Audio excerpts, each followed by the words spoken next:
para poder subir la clase.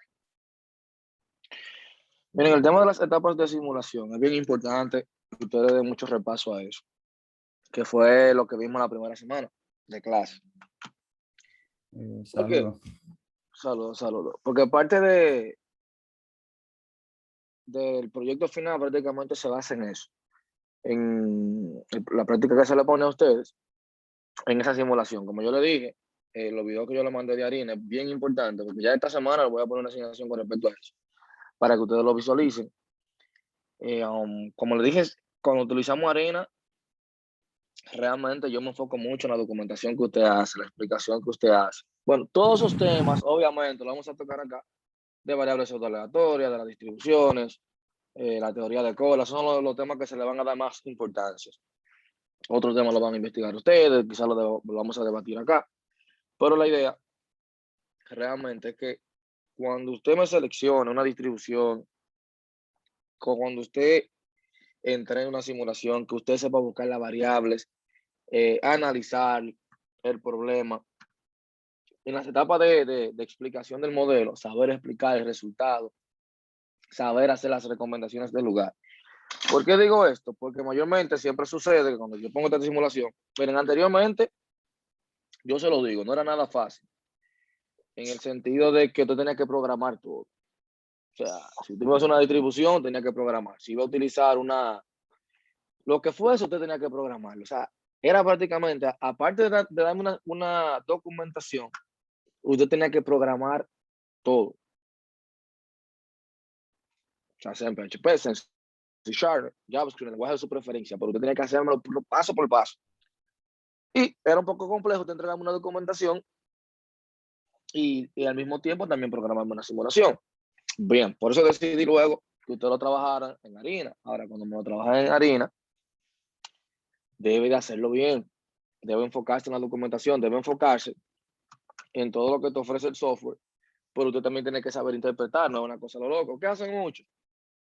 Buscar un ejemplo en internet, le modifican dos cositas, me envían eso.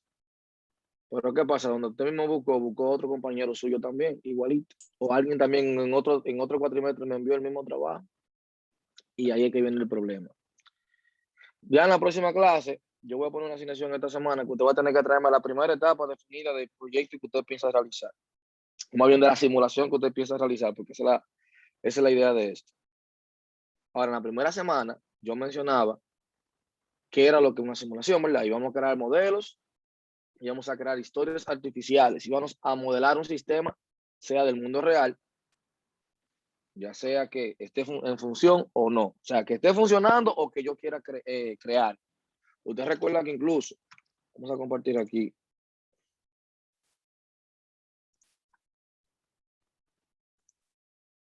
Usted recuerda que incluso yo mencionaba, que yo dije, tenemos aquí la parte del sistema, de la simulación. Por ese sistema, usted tenemos una parte que era de experimentar con el sistema real, para ver si yo podía, lo que yo necesitaba explicar en ese momento, poder obtenerlo. Experimentar con el modelo del sistema. Dentro de experimentar con el modelo del sistema teníamos modelo mental, modelo verbal, modelo físico y modelo matemático. Entonces, dentro del modelo matemático, yo tenía una solución analítica o simulación. Donde yo le mencionaba a usted que esta parte de aquí, la simulación, vamos a ponerlo aquí, en vez de ser su primera opción, era su última opción. Que también en su momento explicamos, ¿verdad? El por qué debía ser su última opción, porque es que salía costosa, el tiempo que tomaba, la escasez de expertos con ese mismo tema. Entonces, cuando hablamos de simulación, nosotros estamos tratando de buscar a un problema, una solución analítica. Me dice aquí, si yo no encontré una solución analítica, entonces yo voy a simular. Yo voy a simular. O sea, voy a experimentar, voy a generar un modelo numérico matemático, porque usted va a utilizar matemática, que por eso que usted ve que se dan las distribuciones. Y esa distribución usted la ve en investigación de operaciones.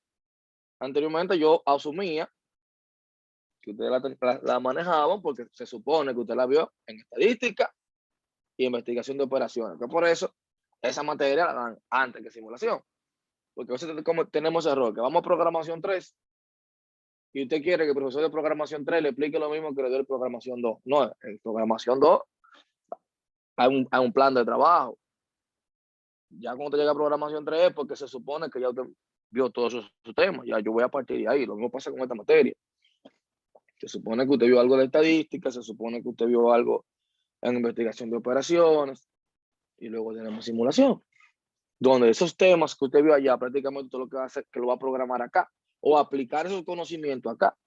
Que ahora tenemos más ventaja, que tenemos software de simulación, porque yo siempre he dicho,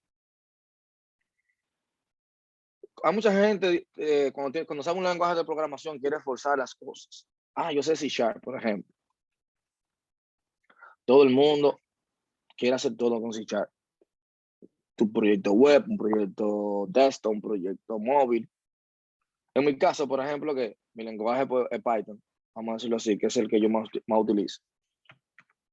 Yo no puedo querer hacer todo con Python, porque yo sé cuál es el área fuerte de Python. Si tú me hablas de un proyecto web, yo te digo, no lo hagas con Python. Un desktop tampoco. Un móvil tampoco.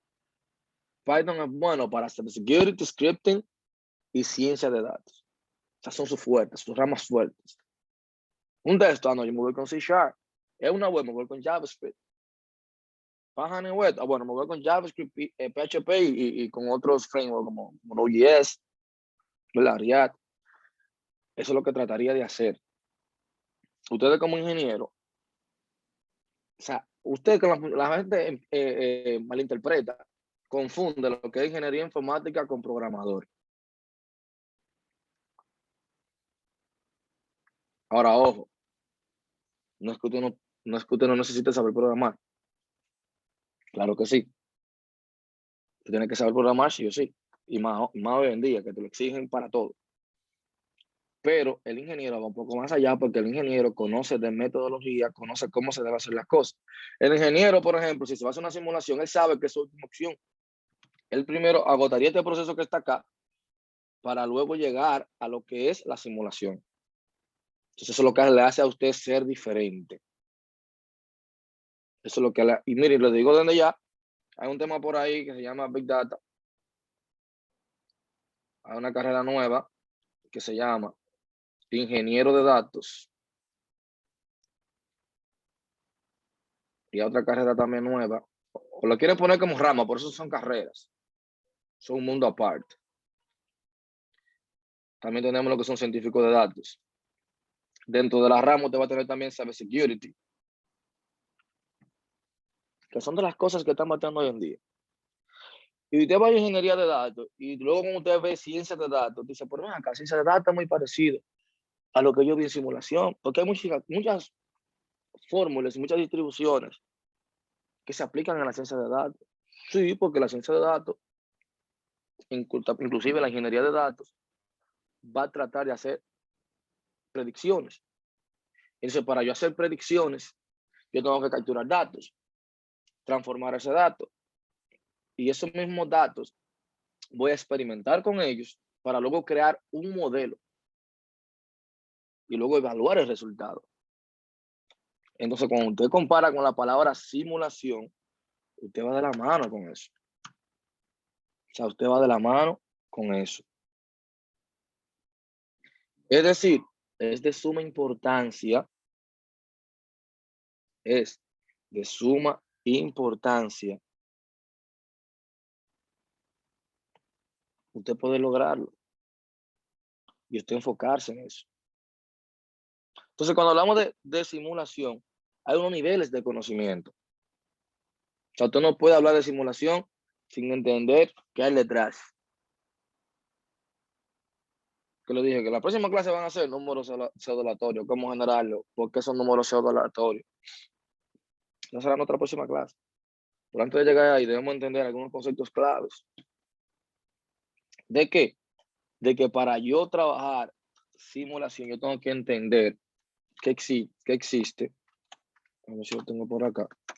Lo que se llama niveles de conocimiento. Yo tengo niveles de conocimiento. Niveles en el conocimiento de los sistemas. ¿Qué usted va a tener? En el nivel 0, usted va a tener lo que son las fuentes de datos. Ahora, ¿qué son esas fuentes?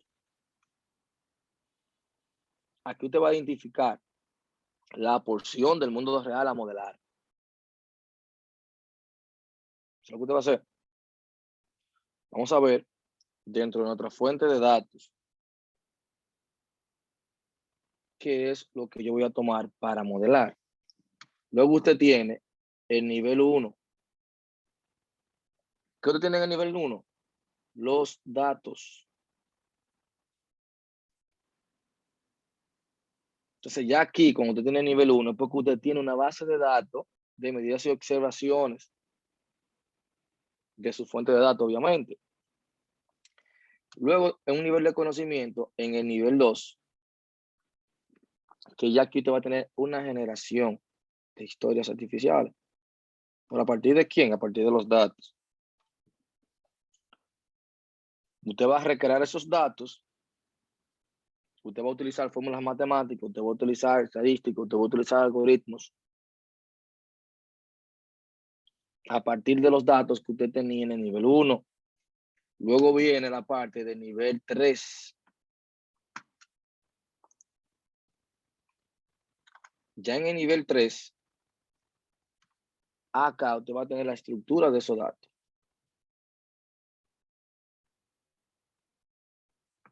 Ya usted va a tener la estructura de esos datos. Cuando hablamos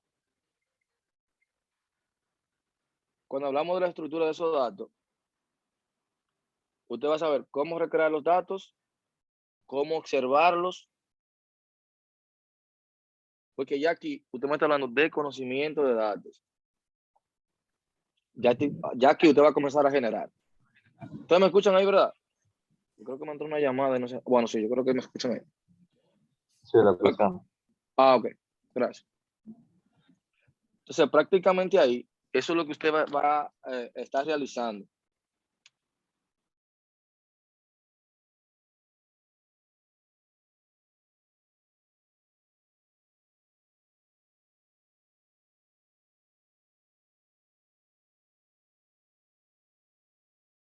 Eso es lo que usted va a estar realizando.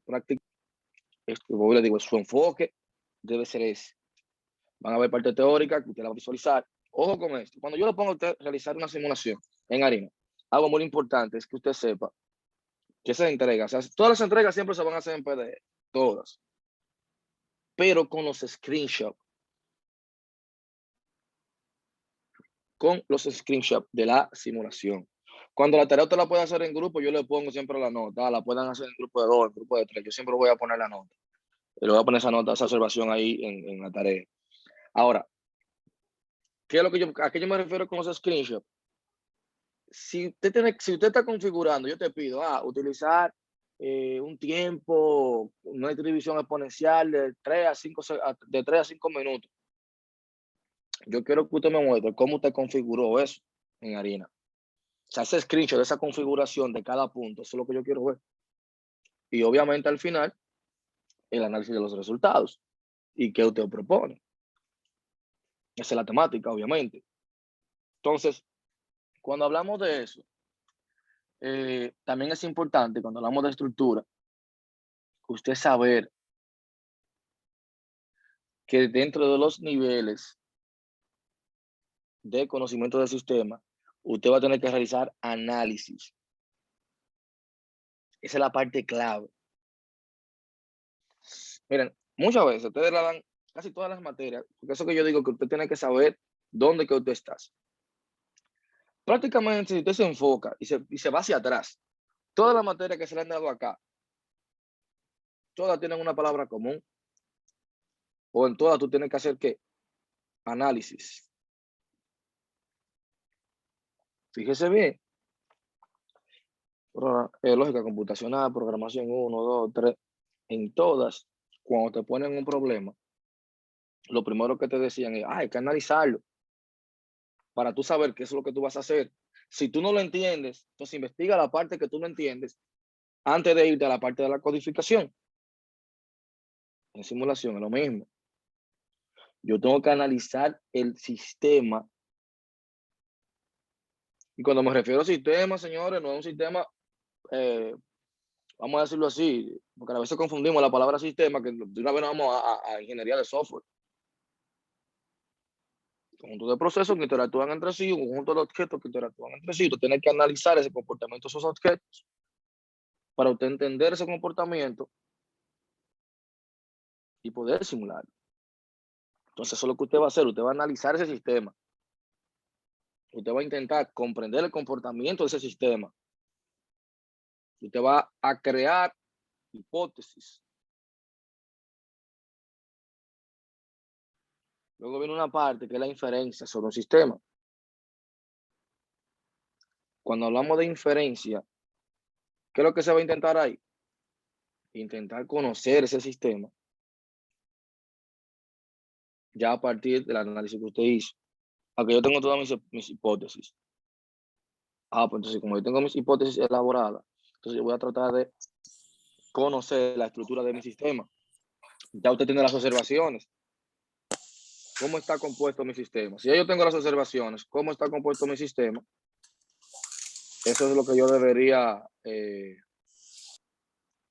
hacer ahí, en esa parte. Y luego viene entonces el diseño. Voy a comenzar a diseñar mi sistema. Entonces yo digo, mira, ¿qué lenguaje voy a utilizar? En este caso sería harina. Eso es lo que yo digo. Si yo tengo ya software, hay lenguajes, la primera semana yo lo mencioné, que son lenguajes para simulación, que te van a ayudar a simular. Si todo eso, yo debo de saber entenderlo. Yo debo de saber que cuando hablamos de modelo, eso es sencillo. Cuando hablamos de modelo, que yo voy a crear un modelo, usted va a tener un marco experimental.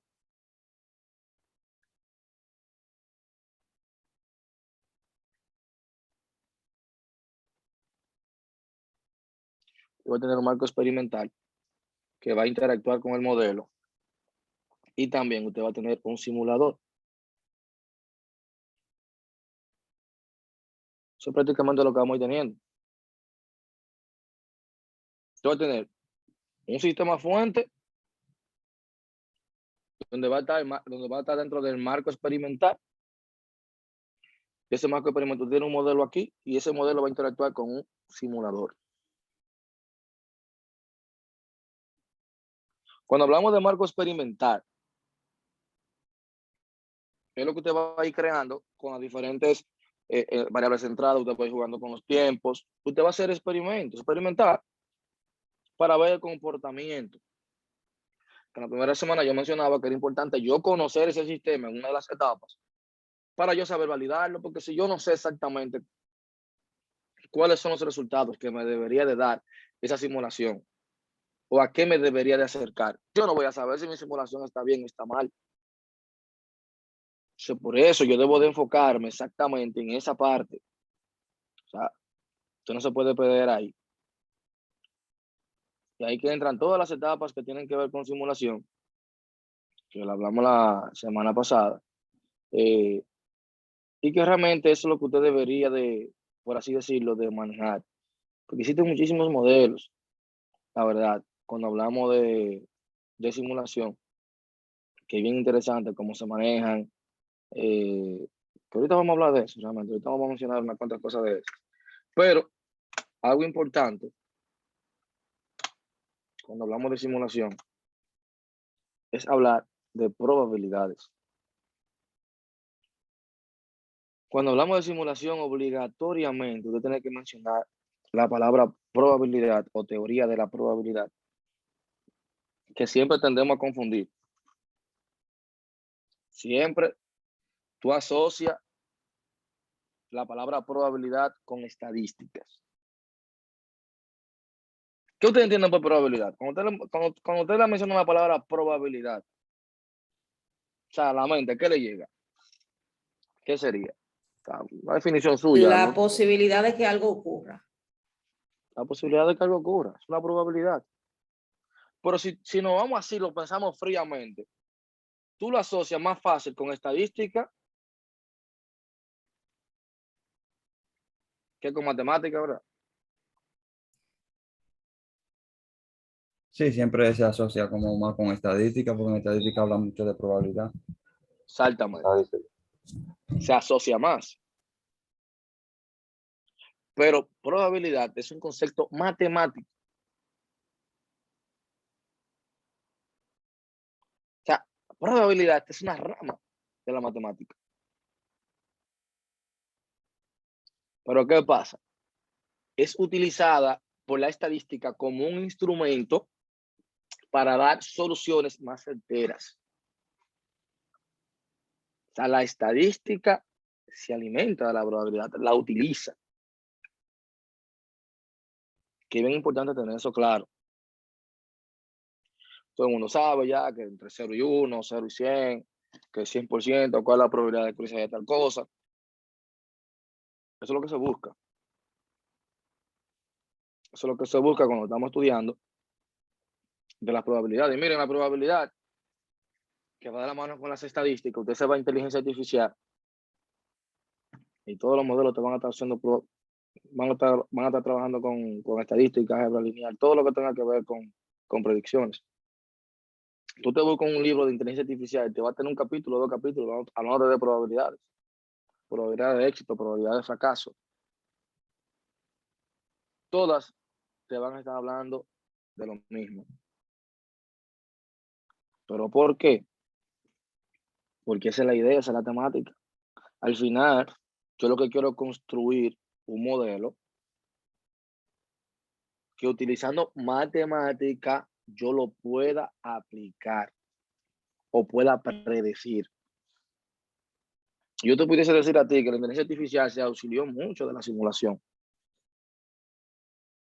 Ya la simulación, ya la inteligencia artificial, como ya tiene acceso que al GPU, que a los grandes procesamientos, bueno, tiene algoritmos mucho más avanzados que se van a aplicar a muchos más modelos de la vida real para buscar patrones con los datos. O sea, la IA se concentró mucho en lo que son los datos y lo aprovechó. Y se siguen aprovechando. Pero todo vino a partir, o sea, de algo tuvo que haber salido, ¿verdad? Entonces, la simulación en sí, como le dije ahorita, que para usted crear esas historias artificiales, para usted crear esos modelos, va a ser a partir de modelos matemáticos, estadísticos, algoritmos. Y eso es lo que usted va a estar analizando.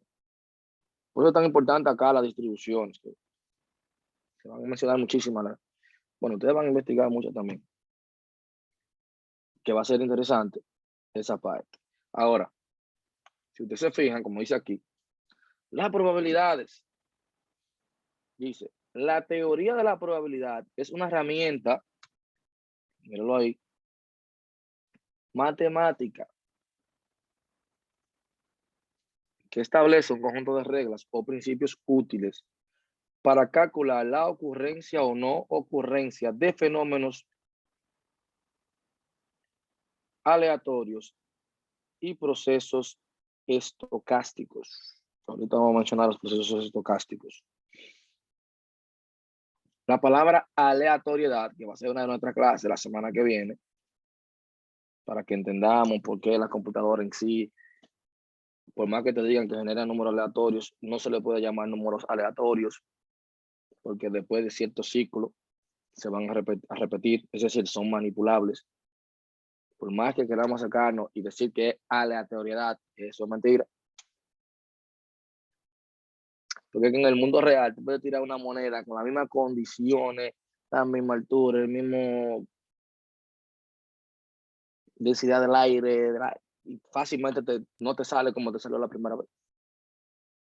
En una computadora, si yo tuve la misma condición, el mismo escenario, la misma todo igualito, me va a generar el mismo número. Que luego hablaremos de eso. Porque hay muchísimas metodologías para tú generar números aleatorios. Ya hoy en día, señora, porque a eso que yo voy, hay cosas que ya yo no me concentro tanto. Me concentro más en que usted entienda lo que queremos hacer en la probabilidad. ¿Por qué? Porque anteriormente usted tenía que programarlo, pero sí es importante que usted entienda la lógica de lo que hay detrás. Eso sí, a mí siempre me gusta que usted conozca la matemática que hay detrás. Quizás yo no te voy a poner un ejercicio que tú me lo desarrolles, pero sí es importante entender la matemática que hay detrás de cada cosa. Hay muchísimos modelos que anteriormente usted tenía que programarlo. Por hoy en día ya tenemos los paquetes que tú lo instalas, te trae la mayoría de funciones, tú lo invocas. Ahora es importante tú saber exactamente cuál es la diferencia entre uno y otro. Porque si todos van a utilizar o al final me van a generar un número pseudo aleatorio, entonces, ¿por qué hay tantos? Siempre pregúntese, ¿por qué hay tantos? O sea, yo tengo que saber para qué uno es bueno, para qué es bueno el otro. O sea, eso es lo que usted tiene que tratar de buscar en esa parte ahí. No hay que ponerse loco. Entonces también, cuando hablamos del concepto de probabilidad, dice, en cualquier caso, si del concepto de teoría de la probabilidad, diremos que está formada por un conjunto de técnicas que nos permiten asignar un número a la posibilidad de que un evento ocurra. Miren eso ahí. Esa es la palabra clave. Nos permite asignar un número a la posibilidad de que un evento ocurra. Eso es lo que va a hacer. Me va a medir la menor o mayor posibilidad de ocurrencia de un evento o no. ¿Por qué? Por eso se va a hacer en base a ¿qué? A un experimento aleatorio. Eso se va a hacer en base a un experimento aleatorio. O sea que es importante yo tener eso claro.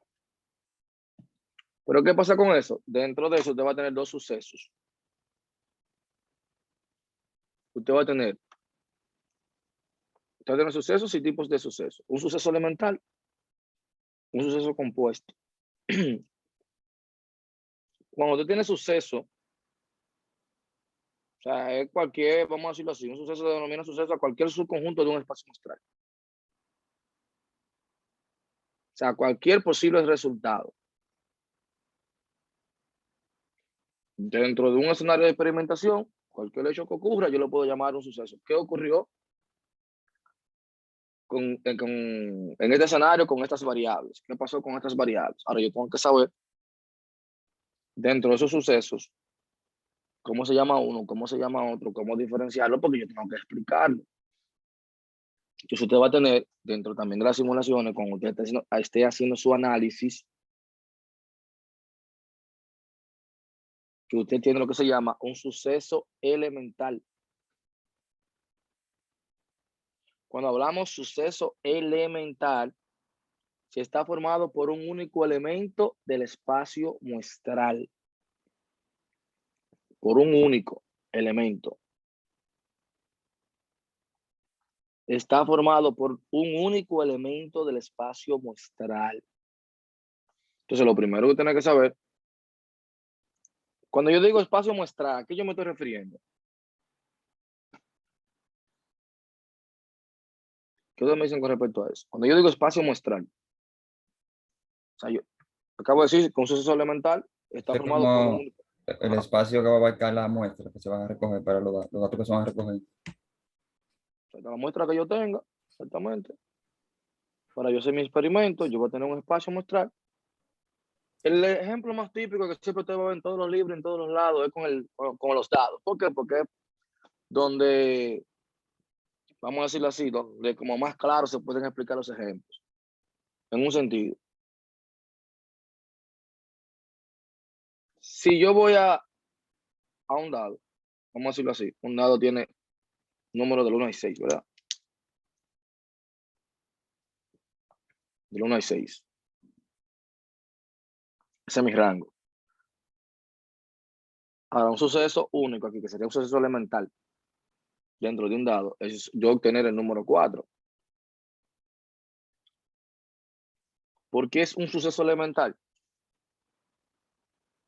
Porque está formado por un único elemento. Es decir, yo no voy si es un lanzamiento de un dado, o sea, yo tengo la probabilidad de tener un 4, porque no tengo más. O sea, es un suceso único. Es decir, que cuando yo voy, o yo estoy haciendo una simulación, y yo tengo que aislar esos sucesos, saber detectarlos. Ah, pero mira, yo tengo este rango de variables o de situaciones, pero dentro de estas situaciones me puede ocurrir una vez. O la persona lo puede seleccionar una vez. Pero entonces, en contraparte a eso, usted va a tener el suceso compuesto. El suceso compuesto está formado por más de un elemento del espacio muestral. O sea, ya no es único. Ya acá usted tiene más de un elemento.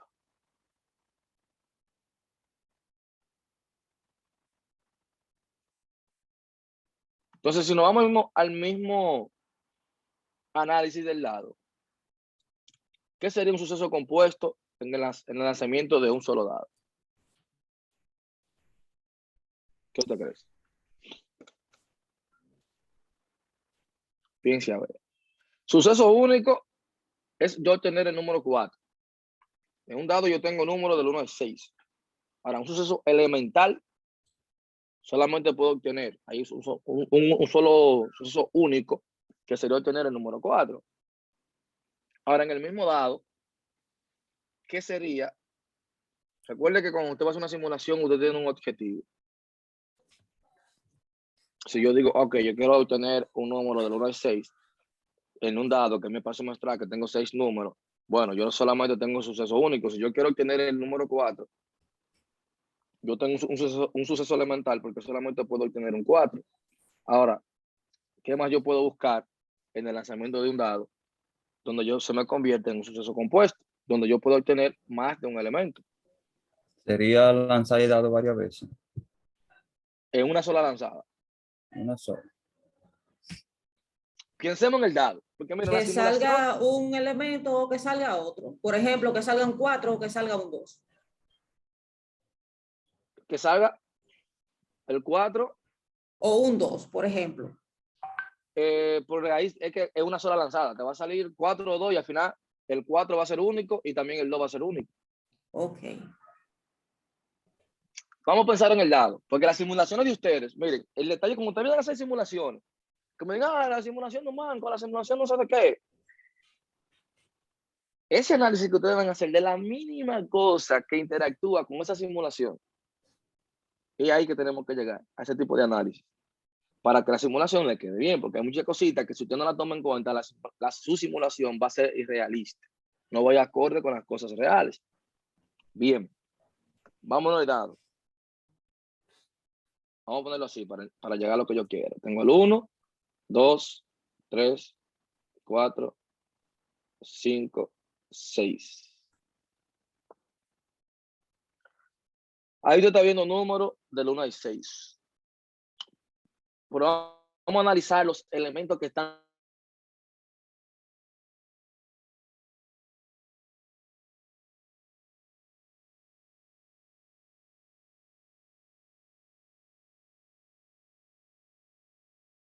De tener resultados. O sea, de que da ese número. váyase, vamos a transportarnos a lógica computacional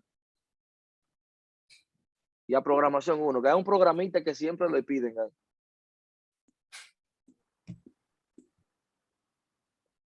Números pares y números impares, ¿verdad? Si ya yo voy a tirar la lanzada a tratar de conseguir los números pares, que me salga un número par. Yo voy a lanzar el dado y es que me salga un número par. Entonces ya un suceso compuesto, ¿por qué? Porque puede ser el número 2, como puede ser el número 4, como puede ser el número 6. Ya ahí yo tengo un suceso compuesto porque ya tengo más elementos. Puedo tener más resultados. Es con la misma lanzada del lado. Lo único que yo cambié fue el enunciado. Que ya no voy atrás de un número, sino voy detrás de un número par. y dentro de un dado yo tengo 3 números pares. ¿Verdad? El suceso que dice que es un suceso elemental si está formado por un único elemento del espacio muestral. El suceso compuesto se dice que es un suceso compuesto si está formado por más de un elemento del espacio muestral. Entonces tengo aquí, entre los diferentes sucesos destacaremos lo siguiente: suceso seguro, suceso imposible, suceso contrario o complementario de otro suceso. Suceso seguro. Todo suceso que está formado por todos los resultados posibles del espacio muestral. Se va a cumplir siempre. En cada lanzada se va a cumplir siempre. Eso va a ser un suceso seguro. En el mismo dado, que yo tengo números del 1 al 6, ¿qué sería un suceso seguro? Un suceso seguro ahí.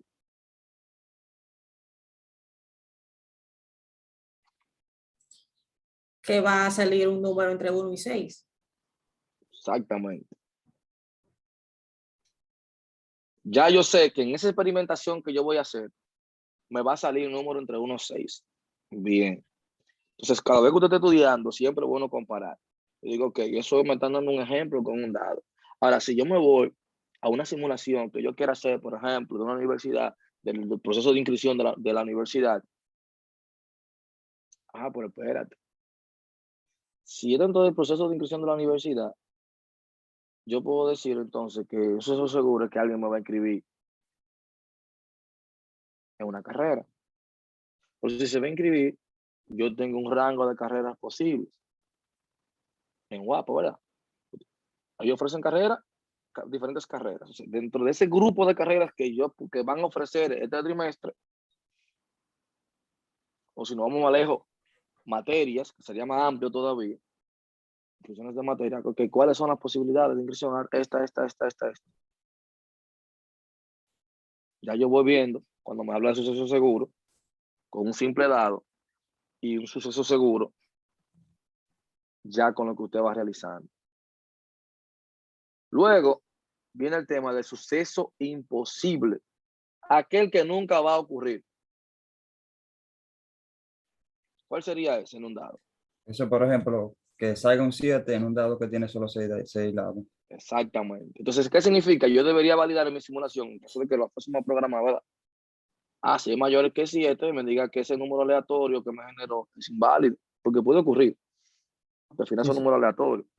Entonces, si me genera un número mayor que el 7, porque quizás en un cálculo usted se equivocó por aquella razón, porque usted tiene que validar de que no ocurra eso. Porque recuerde que dentro de la etapa de la simulación había algo que te mencionaba de la credibilidad de tu simulación para que una persona la pudiese usar. Si tú no tenías credibilidad, prácticamente tú no tenías nada.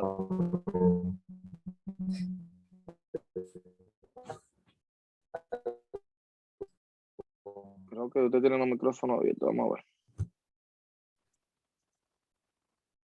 Bien. Entonces, otra parte importante, suceso contrario. Se expresa de esta manera.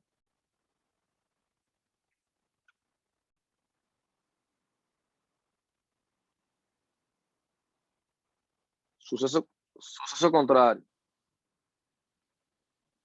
Ese suceso contrario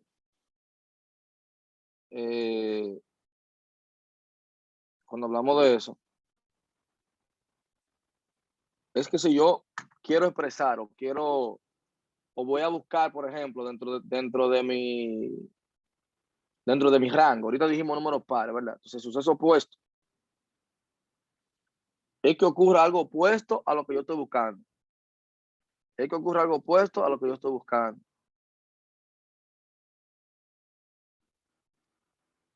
Entonces, ¿qué viene siendo eso? ¿Qué sería el suceso opuesto a un dado? De la sala que estábamos hablando.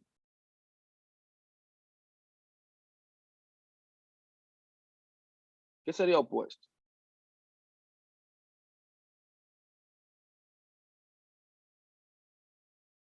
¿Quién me dice?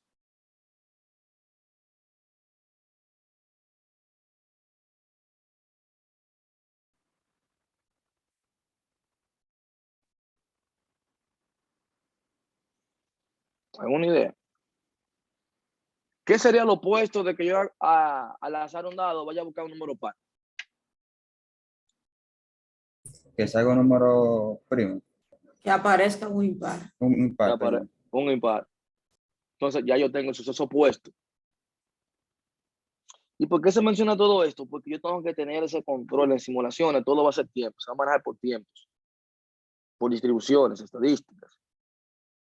Eso es lo que la simulación suya va a depender, porque es más un tema de investigación. Programar la simulación, eso no es difícil. Utilizando harina, por lo menos utilizando harina, eso no es difícil, porque te da todo para que tú lo puedas realizar, te da todo. Ahora, los tiempos que usted va a manejar, las variables de entrada, la de salida, combinar esas variables, poner el tiempo, no a lo loco, porque viene, pues este tiempo, yo te voy a preguntar por qué ese tiempo. Yo tengo que saber exactamente manejar esos tiempos para no hacer una simulación para salir del paso. No, usted debe de manejar eso a la perfección. O sea, ya usted sabe que usted va a tener sucesos elementales, sucesos compuestos. Dentro de esos sucesos usted va a tener un suceso seguro, los imposibles y sucesos contrarios. Y te dice, la probabilidad mide la mayor o menor posibilidad de que se dé un determinado resultado cuando se realiza un experimento aleatorio. ¿A qué nos vamos? Lo mencioné ahorita. La probabilidad es un valor entre 0 y 1. Usted tiene 0 cuando es imposible, cuando ese por ciento es porque es seguro, y mayormente aquí usted va a tener la probabilidad. Vamos a lanzar una moneda, un 50% de que salga caro cruz, porque simplemente tengo 2 escenarios. Aquí la probabilidad de que me salga un 5 es una de 6. ¿Por qué? Porque tengo 6 números y solamente tengo un 5. La probabilidad que yo seleccione una pelota azul, 4 sobre 5, porque tengo 5 pelotas, pero de esas 5 tengo 4 azules. Matemática básica, ¿verdad? Entonces ahí ya tú estás viendo que las cosas comienzan a cambiar. Ya tú tienes un valor 0 que corresponde al suceso imposible, el valor 1 que te va a representar el suceso seguro, lo que mencionamos ahorita. Y tú vas a tener diferentes métodos de medición de probabilidad. Uno de los métodos más utilizados, como dice ahí, es aplicado a la regla de Laplace, que define la probabilidad de un suceso como el cociente de casos favorables y casos posibles. Casos favorables y casos posibles, que era lo mismo que decíamos del lado. Casos favorables, que me salga un 5. Bueno, 1. Casos posibles. Ahí tenía 6 lados. Sencillo. Entonces, ahí es que usted va a ir midiendo. Eso es bien simple. Cuando hablamos de métodos de medición de probabilidad, es bien simple. Eso no tiene mucho que buscarle. Ahora, luego tenemos lo que son los tipos de simulación. Que realmente podemos tener varias clasificaciones, la verdad. En el sentido de que cuando hablamos de tipo de simulación, si nos vamos a eso, que el método, por así decirlo, bien amplio, pudiésemos mencionar muchas cosas. ¿Por qué? Porque cuando hablamos de tipo de simulación, primero tendríamos que definir o ver cierta terminología. Dice tipo de simulación, tú tienes estática versus dinámica, con cambio continuo versus cambio discreto, determinístico versus estocástico, modelos más operaciones, etcétera, etcétera, etcétera. Pero cuando hablamos de tipo de simulación, usted tiene una simulación de Monte Carlo, que luego hablaremos de ello. Simulaciones como tal. Simulación por trazas. Simulación por eventos discretos. Prácticamente eso es lo que usted va a tener. Ahora bien, cuando hablamos de tipo de simulación, Usted lo primero que tiene que saber, ¿por qué va a estar compuesto las simulaciones? Variables.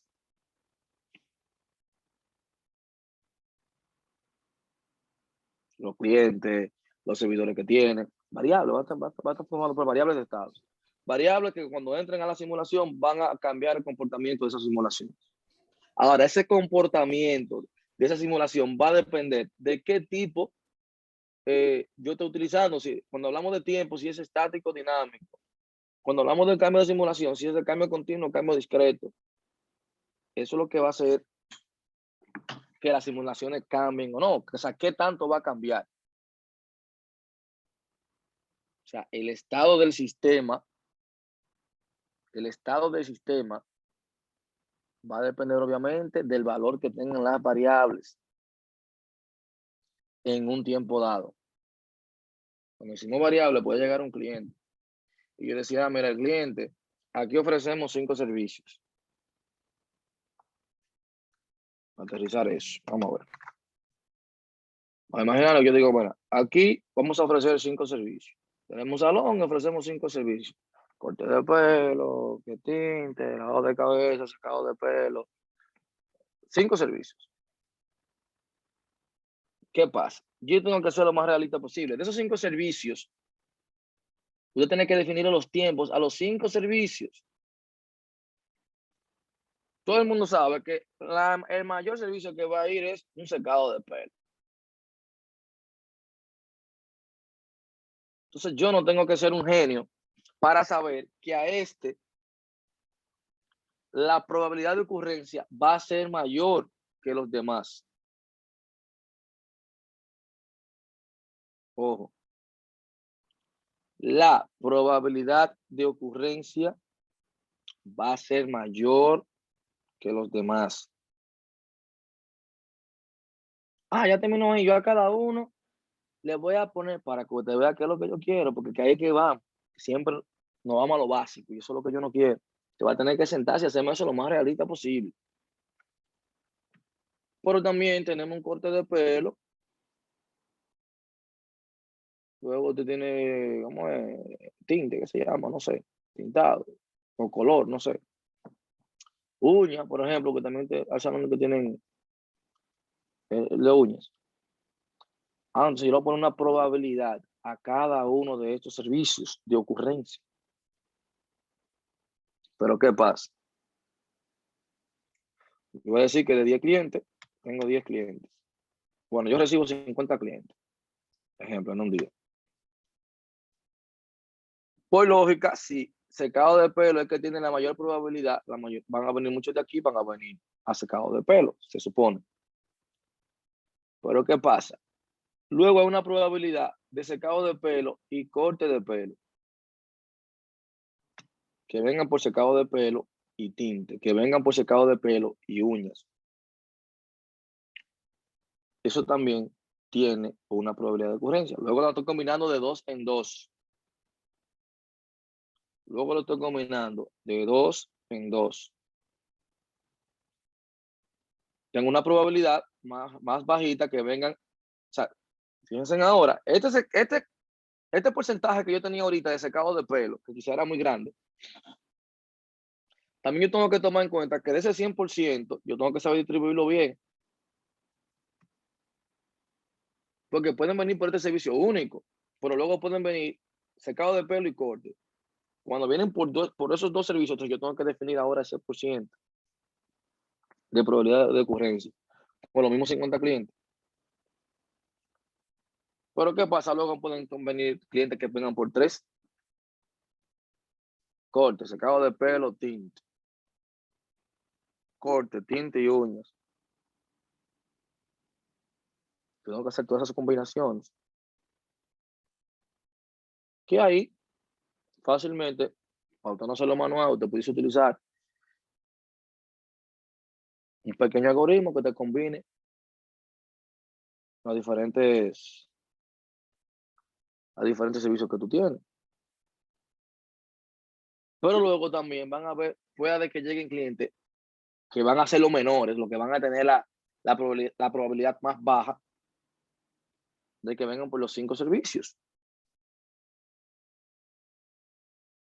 Entonces, ¿qué pasa con estos servicios?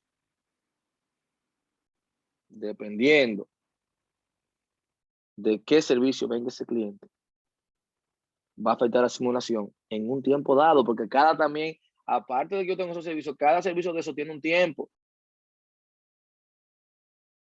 Cada servicio de eso tiene un tiempo. Entonces, quiere decir, cuando yo combino estos dos, se me van a sumar estos dos tiempos.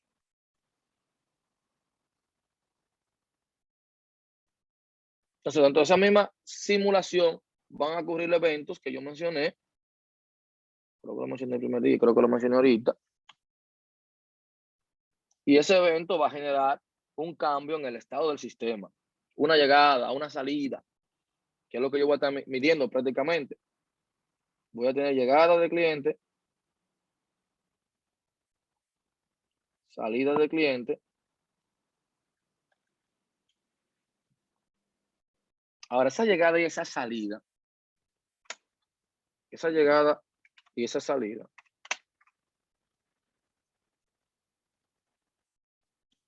ahí comienza el tema del tiempo continuo, tiempo discreto. O sea, ¿cómo yo lo voy a medir? Cuando hablamos de modelo de tiempo continuo, cuando el estado del sistema está definido por cada instante del tiempo.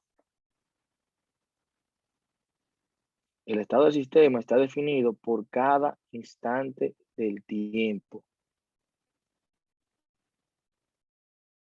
Cuando yo te hablo a ti de modelo de tiempo continuo,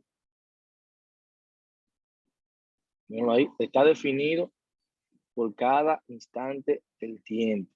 Ya yo sé qué va a ocurrir en cada tiempo.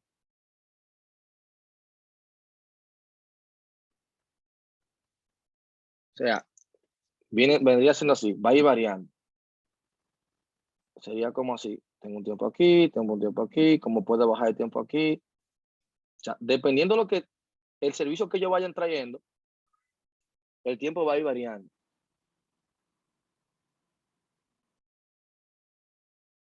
Va a ir variando. Pero ¿qué pasa?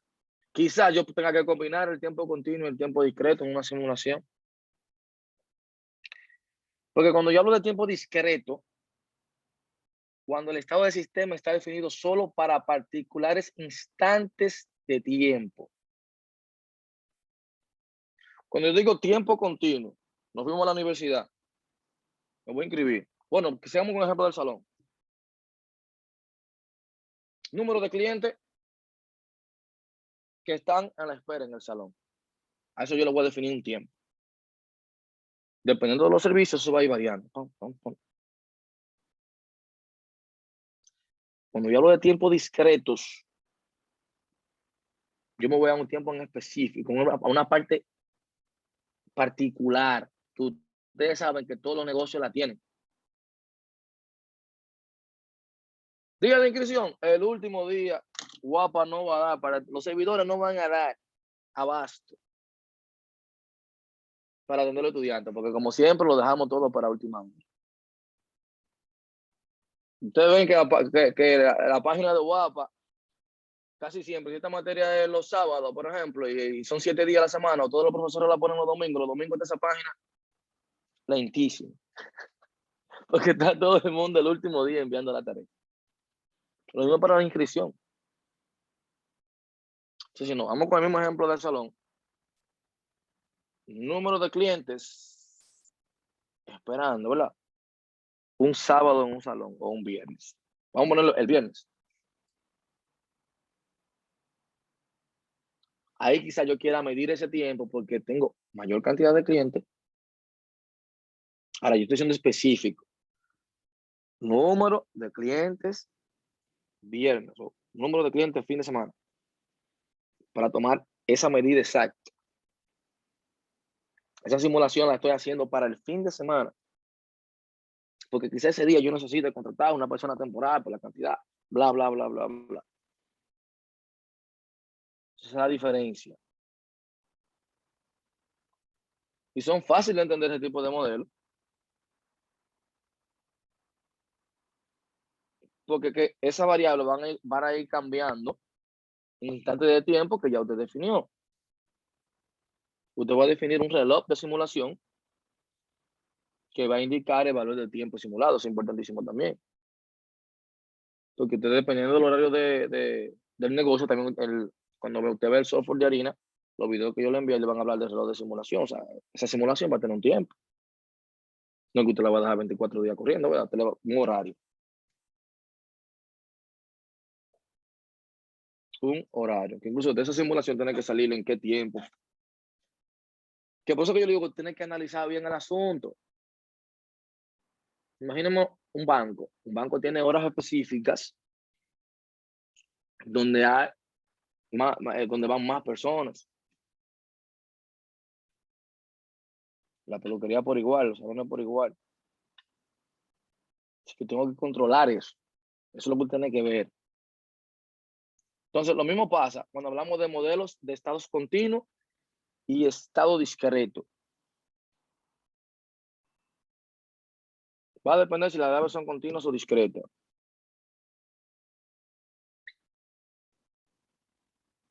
Sencillo. ¿Qué yo voy a tomar? Yo tengo, por ejemplo, por decir algo, un estado continuo. Viene siendo, para que usted tenga una idea, como una regresión lineal, que yo vengo como con una línea, así, va en incremento. Yo voy a medir, por ejemplo, la cantidad de estudiantes en el tiempo que me visitan.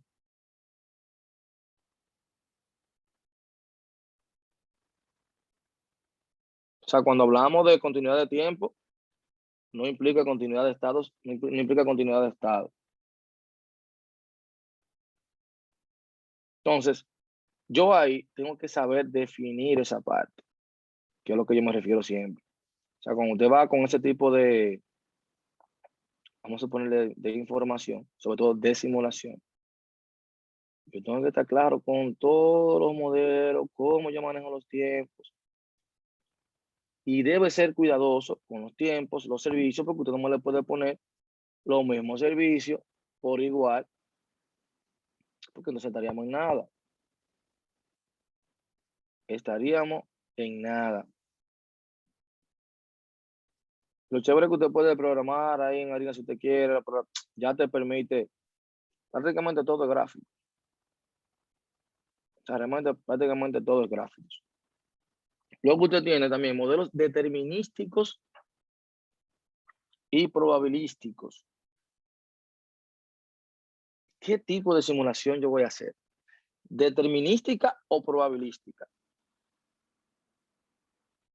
Si yo lo puedo predecir con certeza, ya yo sé que con estos datos, el modelo me va a dar tal resultado.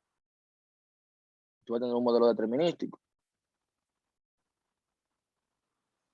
Ahora bien, si hacemos repeticiones con la misma entrada, pueden producir resultados distintos.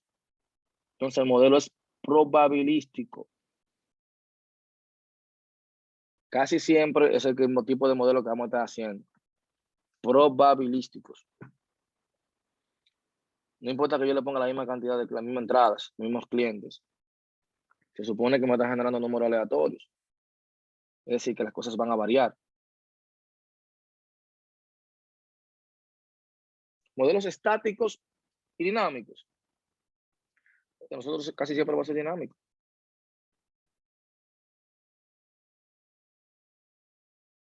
O sea, si el sistema cambia con el tiempo, es modelo dinámico. Ya. El estático siempre se va a quedar igual, no hay variante. Va a ser como lineal.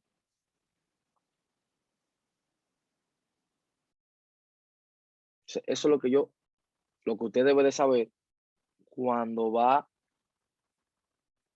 hacer una simulación.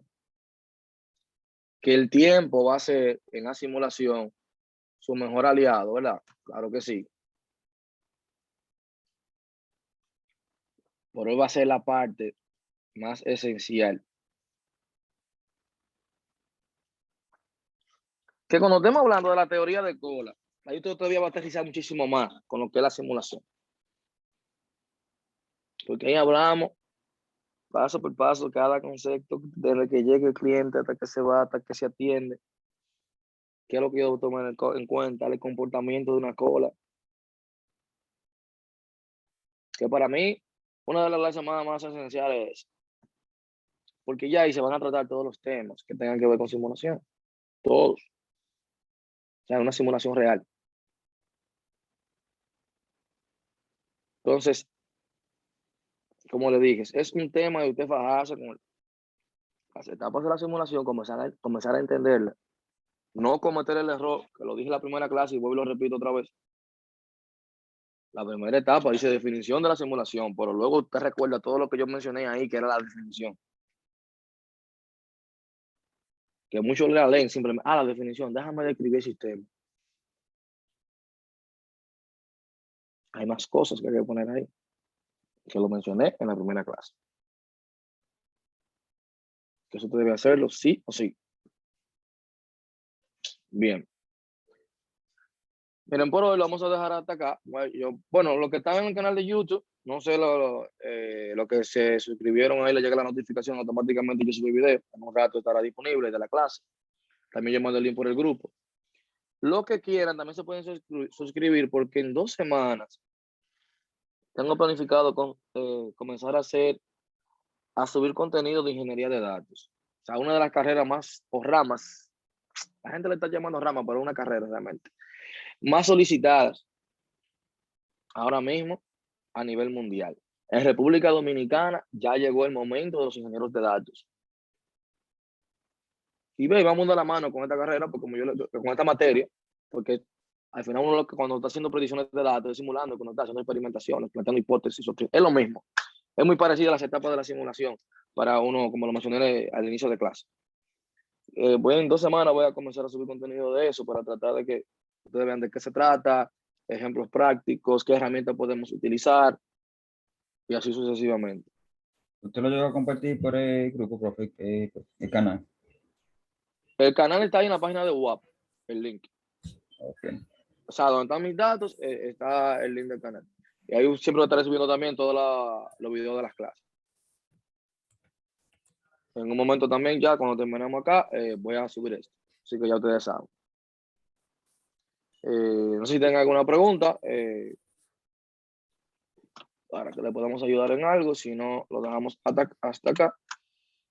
Vuelvo y les repito, miren los videos de harina que le mandé, véalo. O sea, con eso usted va a resolver su vida. Y la